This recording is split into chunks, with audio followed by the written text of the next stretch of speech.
नमस्कार दोस्तों, स्वागत है आपका पॉजिटिव इनबॉक्स हिंदी पर। दोस्तों, हमारी आज की कहानी बहुत ही इंटरेस्टिंग होने वाली है, इसलिए इस वीडियो को पूरा जरूर देखिएगा। तो चलिए बिना किसी देरी के शुरू करते हैं हमारी आज की स्टोरी।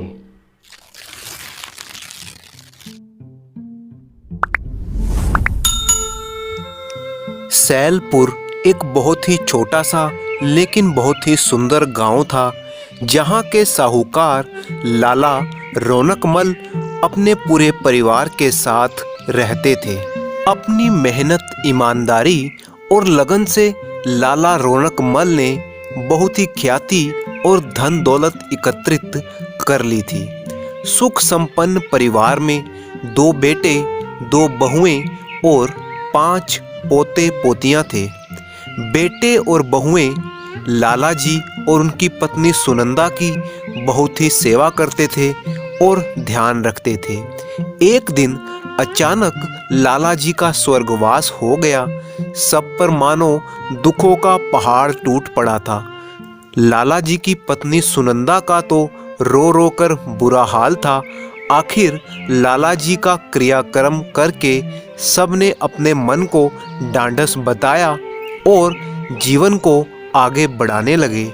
लाला जी की मृत्यु के बाद सब धन दौलत की मालकिन उनकी पत्नी सुनंदा थी। दोनों बेटे और बहुएं उनकी बढ़ चढ़कर सेवा करने लगे। उस सेवा के पीछे स्वार्थ को उनकी मां सुनंदा पहचान ना पाई।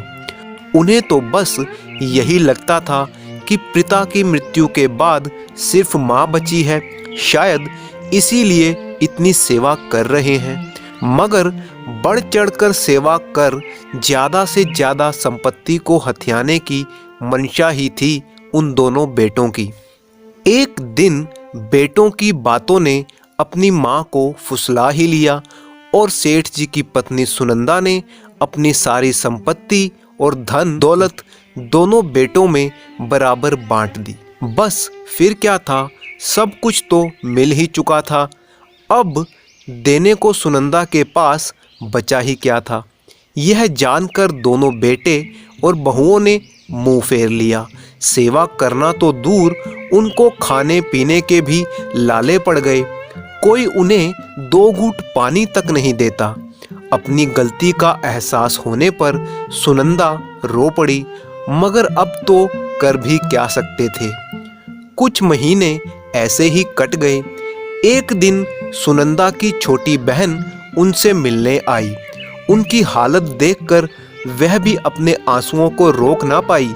कहाँ तो सब पर राज करने वाली उनकी बहन लाला जी की पत्नी, मगर अब तो उनकी हालत एक भिखारी जैसी हो गई थी। बहन की हर संभव मदद करने का वादा करके वो वहां से चली गई। कुछ दिन बाद उनकी बहन वापस आई तो उनके हाथों में एक बैग था और वो बैग उन्होंने इस तरह से पकड़ रखा था कि घर के हर सदस्य की नज़र उस पर पड़े। और उन्होंने सबके सामने वो बैग ले जाकर अपनी बहन सुनंदा को थमा दिया और बोली, दीदी, जो गहनों की पोटली आपने मेरे पास रखवाई थी ये वही है, अब आप ही इनका ध्यान रखो। इतना कहकर बहन वापस अपने घर को चली गई। माँ सुनंदा ने बैग उठाया और अपने कमरे में चली गई। दोनों बेटों और बहुओं ने एक दूसरे की आंखों में आंखें डालकर पूछा, ये बैग कहाँ से आया? यह तो कोई कीमती गहनों से भरा हुआ है। फिर क्या था, उस बैग को हथियाने के चक्कर में सबने दोबारा से माता की सेवा करना शुरू कर दी। दिन रात अपनी माँ सुनंदा के लिए वो अच्छे अच्छे पकवान बनाने लगे, फल खिलाने लगे। दिन में 10 बार पूछते, माँ कुछ और चाहिए? लेकिन इस बार तो माँ ने पक्का मन बना लिया था कि इन गहनों में से किसी को भी कुछ नहीं दूंगी। महीनों और साल गुजर गए।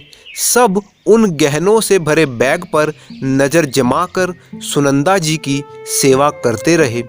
आखिर एक दिन ऐसा भी आया जब माँ सुनंदा को लगा कि शायद उनका इस संसार से कूच करने का समय आ गया है।